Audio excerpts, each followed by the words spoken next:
Welcome to the Real Life Planning Podcast. I'm Cynthia Meyer with Real Life Planning, and today we are talking to Michael Law, who is a real estate savvy CPA and tax advisor. We've worked together for a long time, Michael and I, and so I'm very excited to bring his insights to you today. I think you'll really enjoy it. Michael, thanks for coming with us today. Thank you for inviting me part of this. Yeah. So, just to get started, what's important to know about you? Well, about 25 years as a tax preparer. I've got experience in real estate and stock compensation planning for those in community property estates, understanding how to allocate income between spouses, if a married filing separate return is beneficial or not. I have a knack for research, and that has helped Yes, me you so do. many times. And I enjoy it. I actually love taxation. It's funny. A lot of people fear it. I actually really enjoy it. How did you get started in your career in tax? And how did you end up being so proficient in these types of specialty areas of tax planning? Over the years, I've worked for a number of different firms, and each year I've learned something new. So I started out at KPMG, one of the international accounting firms, and there I had worked on many clients that had stock compensation plans and learning to plan for restricted stock, ISOs, RSUs, non-qual stocks. And so every year I was learning and adapting and learning more things. I just became specialist in helping individuals and small businesses. And then I've just grown from there. And every year learn something new, add that to my quiver as far as ability to serve clients. I just really loved it.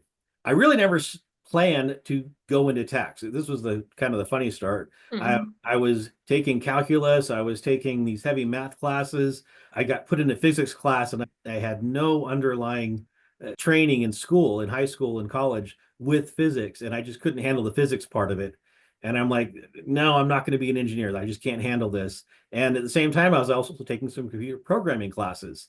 And there I looked around and said, I am just not the same talent level as everyone around me. I can't compete with them. And so, although I like the accounting program and learning how to logically lay out a problem, I realized I was going to be outclassed very quickly among others that were much more talented among my peers. And so I happened to take an accounting class. I thought it was going to help me balance my checkbook, manage my investments and things, but it was a basic accounting class, debits and credits.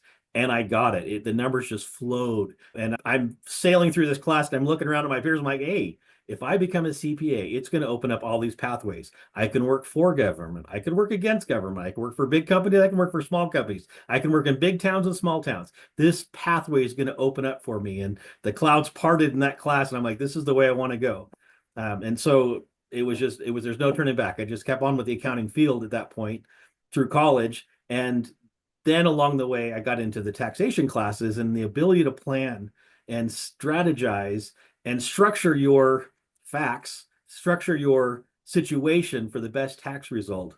That just called to me. And so I went right into tax right out of college and just have never looked back. I really don't like auditing. I have a CPA. Many CPAs are auditors. I specialized in tax and I haven't looked back.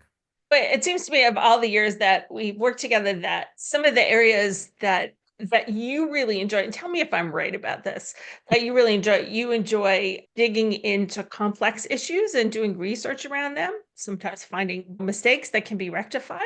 And that you also enjoy tax planning, right? Helping clients get ahead of difficult or complex situations so they can optimize their results. Absolutely. I learned that I'm not a very good day-to-day bookkeeper, but I am fabulous at looking down from 10,000 feet at how the situation is set and being able to manipulate what's there, the facts, and reorder the facts to help the clients to the best result. You work in real estate. It's really common to only list the building portion on the depreciation schedule, and the land sometimes gets missed.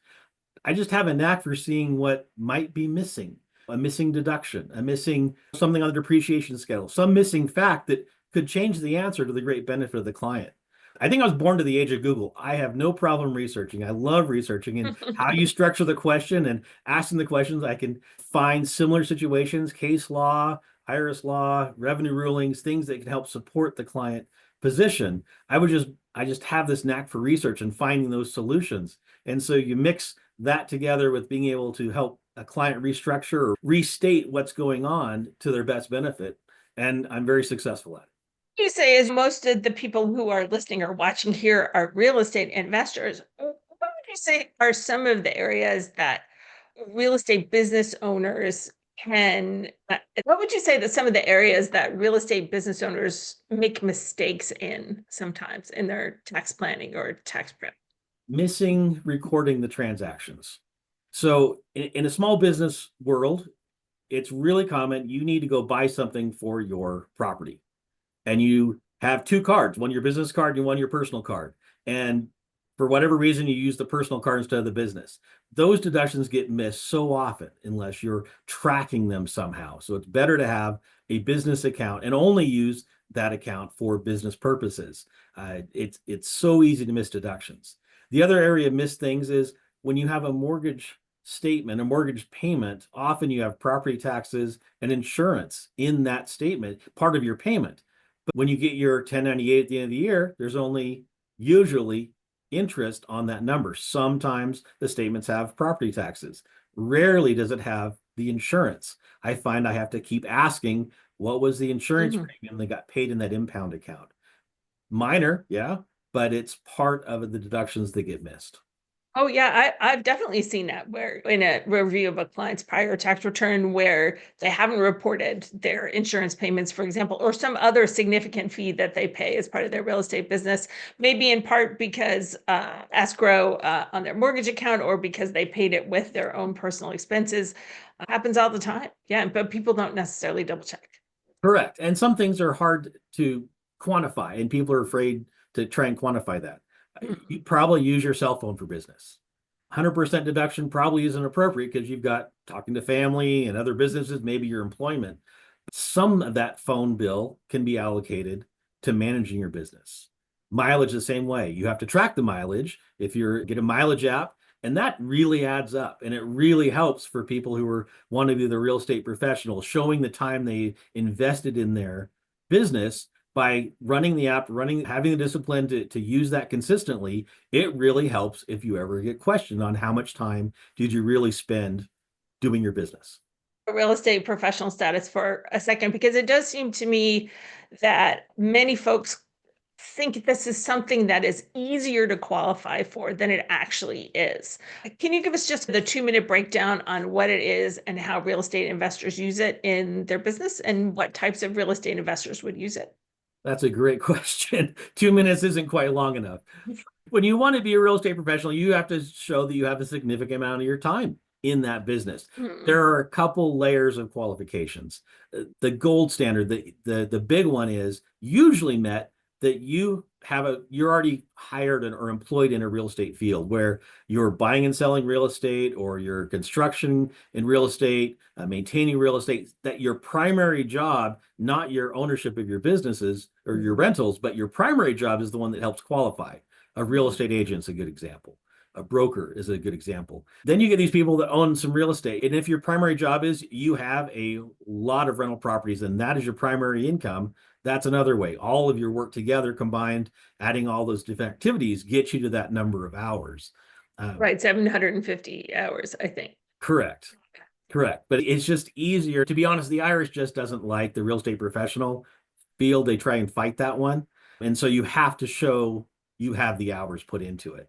It's really hard if you have a career that's unrelated to real estate, trying to get that to meet in and to still, because if you already have a full-time career where you're putting 2,000 something hours in, how are you going to find another 750 hours to meet that real estate requirement? Right, which is what, like 15 hours a week? That's a lot. Yes, it's a lot.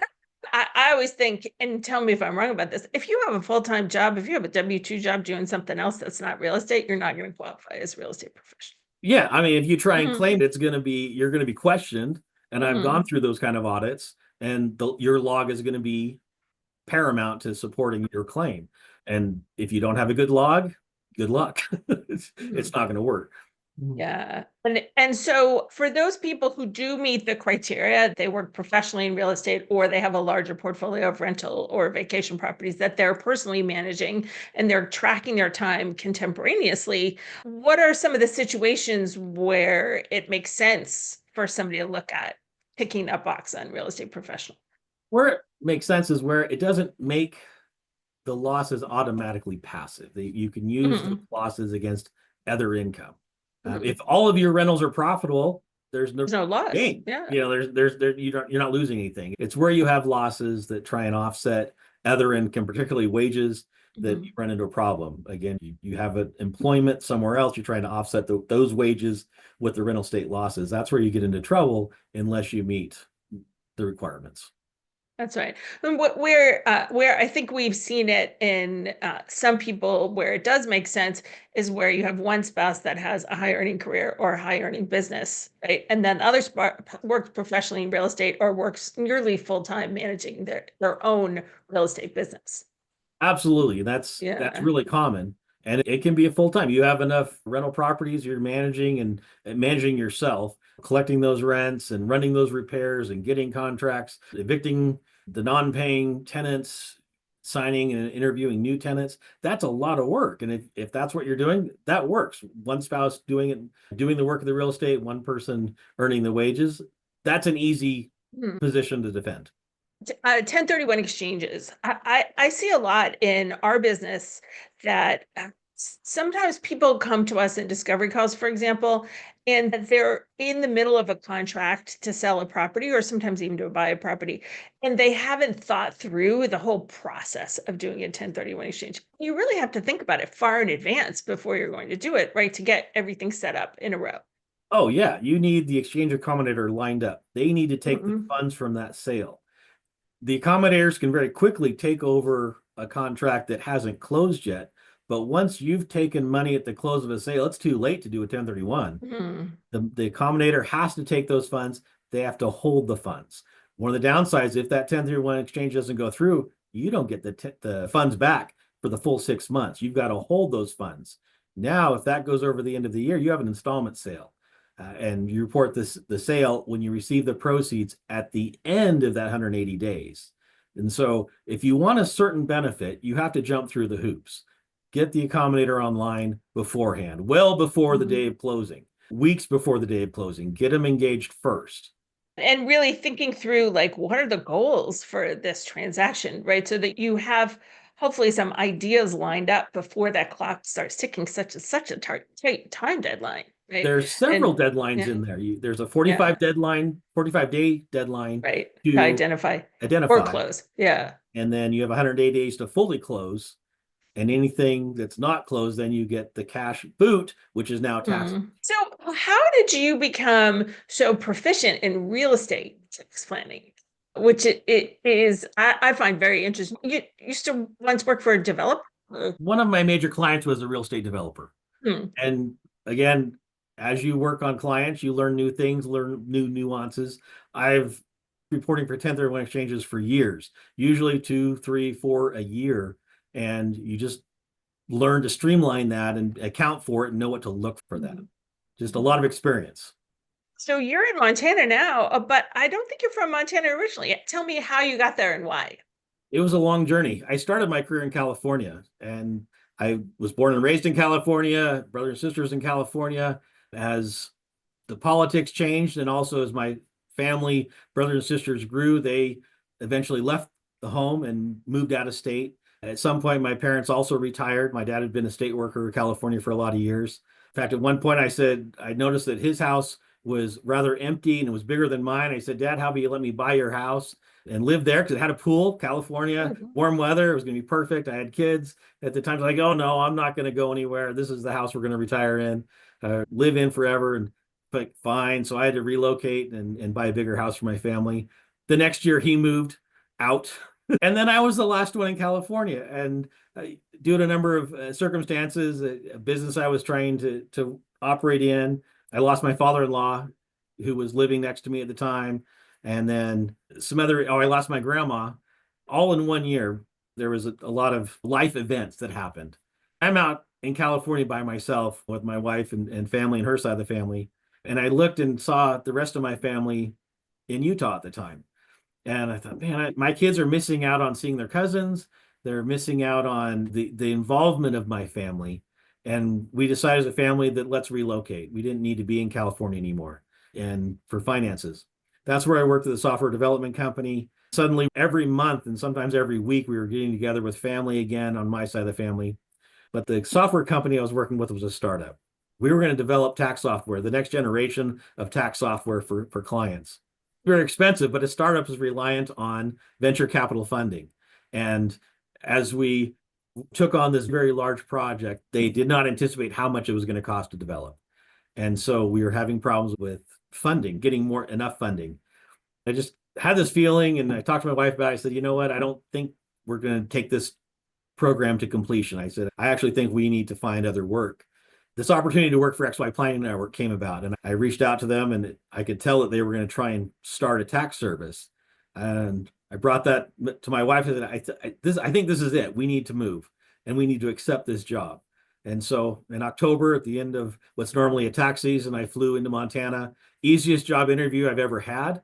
In my mind, I'm thinking I need to find work because the software development job is going to go away. And easiest job ever. I've been a CPA for 20 something years at this point. I explained what a CPA office needed. We talked about the software. We talked about how much work can each CPA do. They recognized I had the knowledge to do the job they needed. They gave me the offer very quickly. I went back to Utah and submitted my resignation. And then they said, great, work till Friday, you can go.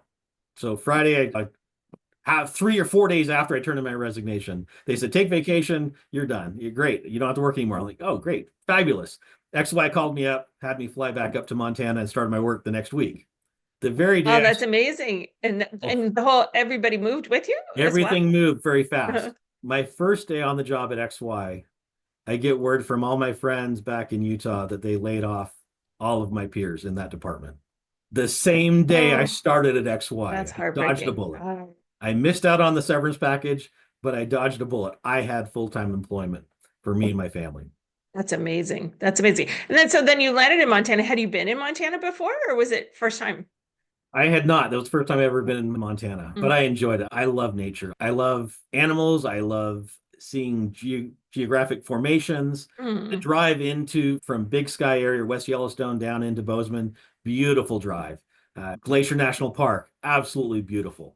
I just love the openness of Montana. I love how everyone just live and let live. It's not as nosy and not as cliquish as some of the other places I've lived. I just found a home here. I fit in here. And what I really like is people aren't as pretentious. I can wear blue jeans all the time and boots all the time. No one cares because that's Montana is. I just fit in well here like I've never fit in before. You found your real. I found my people. Yeah. You found your people. You found your people. For those of you listening, the Financial Planner Network that I belong to, XY Planner Network, did not continue with tax practice, and you bought a firm. So from somebody that was retiring, right? I did. Well, actually, she says she's retiring. I bought the practice. She still works for me. Don't ever really retire. They just lose their balance at some point.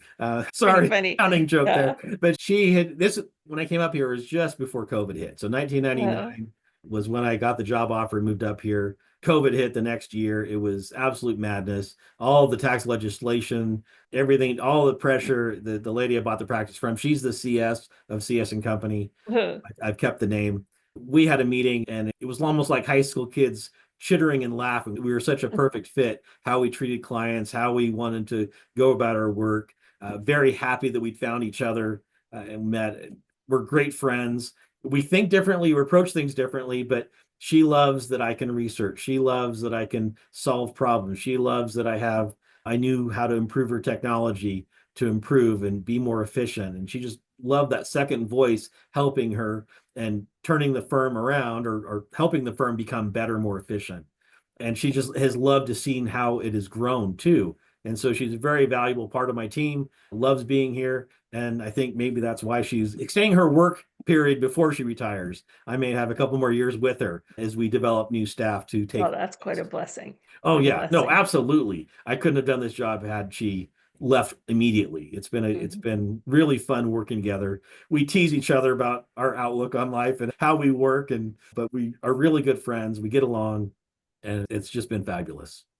I couldn't believe how the difference in being a business owner particularly as it's running successfully and the employees are happy, the clients are happy, success is coming my way. There's way more work than I can ever accept. We have to turn down some clients that call us up, but it's fun to be able to serve them, and it's fun to be a high achieving a team together and know that I helped lead that to where it is. Oh, have you had a mentor in your career? Yes, my first employers were a Hmm. mentor that helped me through the calculations, ongoing training. I belong to a very large CPA discussion group where we can share ideas and concerns, issues that are going on, but I've watched and learned and taken training to make sure it's right. Yeah, it seems to me that knowing a little bit about the arc of your career, you worked in software, right? You worked for my financial planner network, the XY Planning Network, as a director of tax there. And then you went on your own. How has that influenced the work that you do now? That is a great question. Every job I've had has almost prepared me for the next one. And Mhm. so, working for CPA firms, I learned how they operated from the inside. When I worked for the software development company, it was a tax software development company. Mhm. I was helping them see what a CPA needs, what the data information transfers, the missing information, helping client and tax preparer communicate and document how a CPA works and thinks and develops work papers. I was helping the engineers design tools around that. So all that work beforehand helped me in that field, helping them design the software to make the CPA's job easier. At the same time, some of my roles there were actually writing tax software, both for federal and state purposes. And so I Mhm. got to look into a number of different states I hadn't worked in before, trying and looking at the underlying calculations of the states. And so I got exposure to many more states than I had before that, which was Mhm. mostly West Coast. Now I was calculating the tax and seeing how the state approached the tax and how they tax the income. I get this job at XY Planning Network, which was starting a tax practice, and we had clients in almost every single state. And my work in at the tax software company involving those different states Mhm. and learning how the e-file system worked and data was submitted helped me address and answer how to help those clients serving in those different states or filing in those Mhm. different states. It seems to me over my as a financial planner that most people dislike taxes, or they're suspicious about the tax preparation and filing process. But it seems like you love taxes. So what would you say to those people who are tax avoidant, like they put it off until the last minute, or they're tax suspicious, right? Like they don't, it all looks too complicated to them. It is complicated. I'll give them that. And certain amount of, but I can help them get organized. I can help them put the pieces together. It's like a puzzle to me. I enjoy puzzles. I enjoy Mhm. solving the situation. I get a bunch of seemingly unrelated facts and I develop that into a Mhm. story that goes into a tax return explaining the year to the reporting to the governments. A lot of people fear governments in general. Tax is just reporting what happened or how it happened.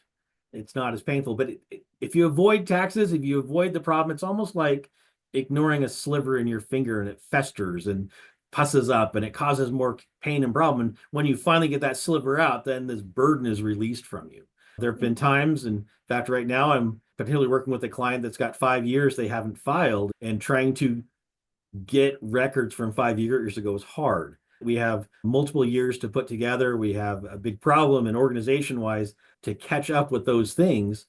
But once that's done, it's a great relief. You're caught up. Mhm. Don't have one of those 38,000 agents chasing you down anymore. That was a fear for a long time. Iris is hiring more people. There will be more audits. They're looking at more people. Be clean, be honest, sleep at night once it's all caught up. Yeah, it certainly seems like sometimes people have an unreasonable fear of the IRS in getting their taxes done, right? That they almost look at it as punitive. And many people also, I think, don't realize that they look at their marginal tax rate, but they don't look at their effective tax rate. That's true. Or even Mhm. how tax rates work.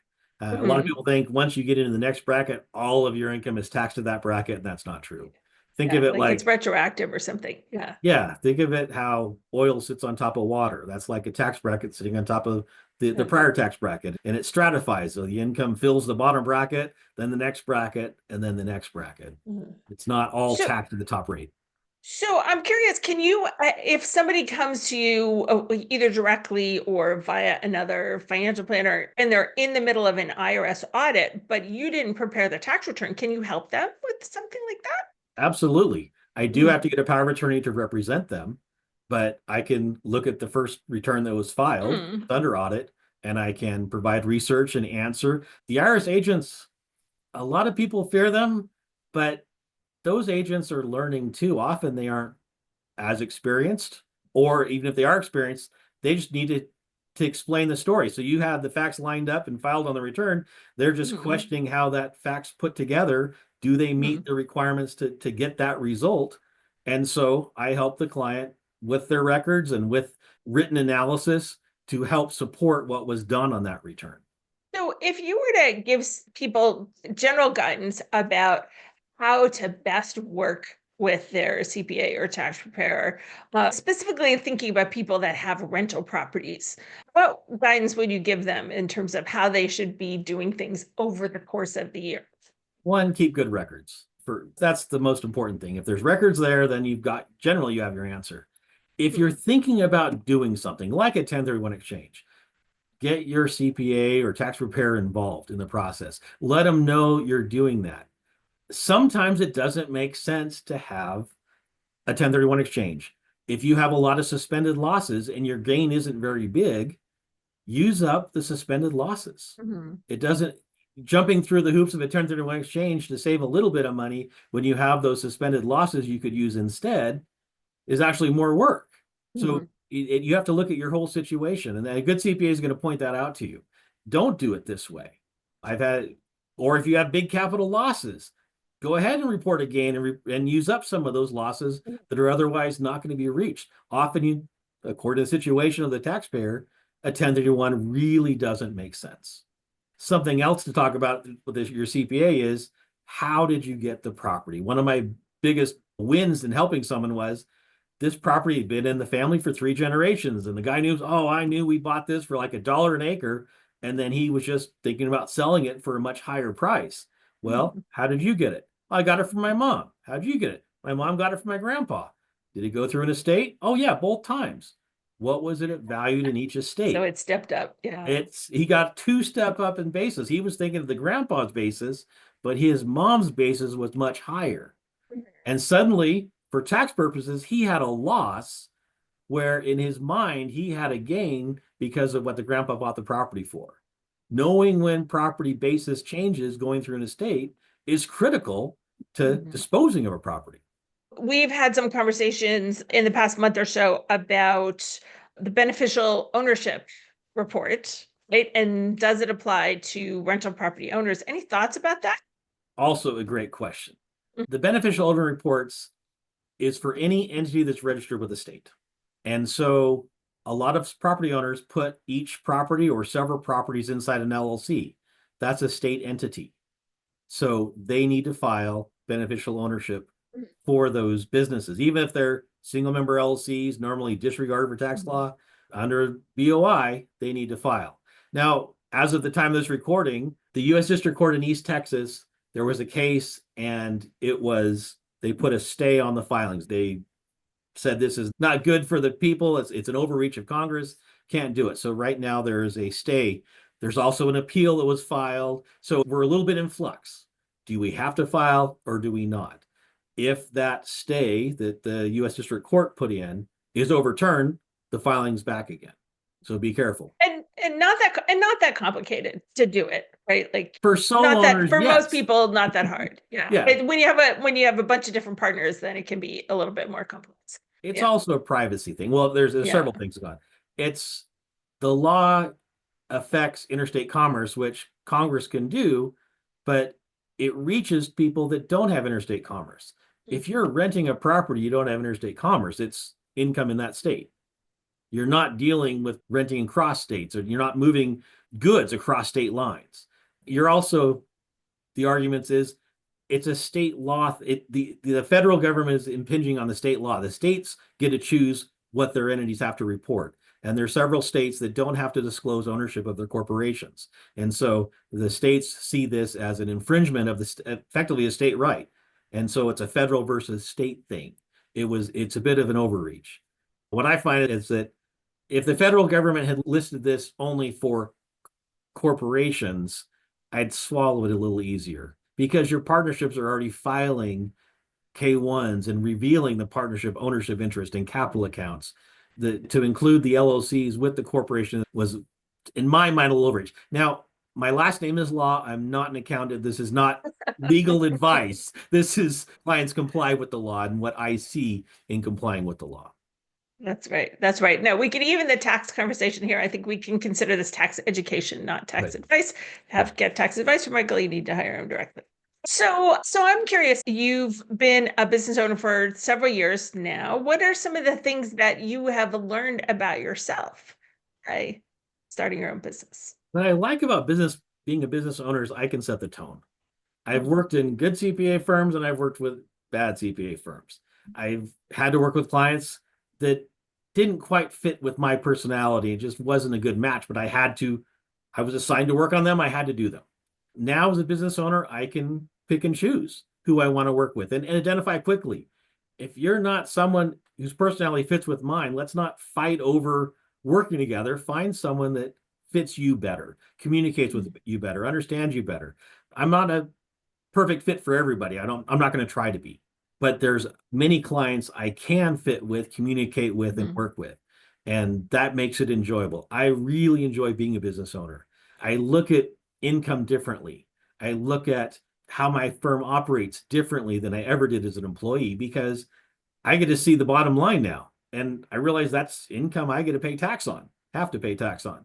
But I also see opportunity to benefit my employees and make their lives better. I didn't really know how good, I know I had a great tax season. I just know it worked out well, but it was very validating as we met with employees at the end of the year, talked with them, these new employees who worked with us, and the comments we got back were incredible. One of them said, I wish I'd quit my last job years ago, or this is the best employment I've ever had, where we're invested in them. We want them to learn and grow and be smarter because that really leads to me making more money and them making more money. I'm invested in teaching them because if I can teach them something and now they can reuse that learning, they're a better employee. They're more talented. They can be more efficient. And by investing in them, they feel valuable. One of the biggest secrets, let me keep going. One of the biggest secrets, funnily enough, is food. I bring in food regularly to my office and my staff love it. It doesn't cost me very much, but it really improves morale. And so something simple as a weekly lunch where we can sit and chat, nothing necessarily business related, but just the fact that I'm providing food for them, or I see something they like and I stock that in my little pantry in the kitchen. It makes a difference. They feel valued. And now I have a loyal employee. And it really didn't cost me that much. I bet you learned that as a dad of many children. Yes, also a scout leader for many years. I learned scouts could move mountains if they had beef jerky and Gatorade. So what's next for your business, CS and Company? What if everything works out exactly the way that you want it to? What does that look like over the next decade? Decade? Well, I'm not quite ready to retire in a decade. But the two staff. I'm not trying to get you retired. I'm just trying to get you think 10 years ahead. 10 years out, I can see at least one or two of my staff once getting licensed as CPAs and being part owners in it. I want them here. When you're a part owner in the company, suddenly you're now more engaged in the overall firm rather than just being individual, thinking about yourself. You're thinking about the firm, wanting to be part of the firm, wanting to be part of a seat at the table. They're more committed to staying. Unfortunately, there's a turnover in our field, just like there's many other fields. And if you're looking at it from the employee's perspective, fine. You look over the fence and say, a little greener over there, I'm going to go over there, maybe for a slight raise. Maybe it is better over there. But if I can hire them and turn them into part owners, they're more committed to staying with me. And then I don't have to go through the cost of hiring a new employee. So 10 years out, having 2 or 3 part owners in my firm would be fantastic for me, where I can now have a team deciding how to grow and treat my employees and work with the clients we want to work with, and making decisions about how to reward the employees and ourselves in getting our work done. So what would you say the best piece of advice that you've ever received is? That's a good question. But I learned it from my grandma. It wasn't ever really taught to me. My grandma treated all of the grandkids as if they were the most special grandkid ever. And I've just turned that to how I relate to my employees, and find something that they enjoy or like different than everybody else. Because then when I reward something to them that appeals to them, they feel special. I did that in scouting. I learned it by example from my grandma.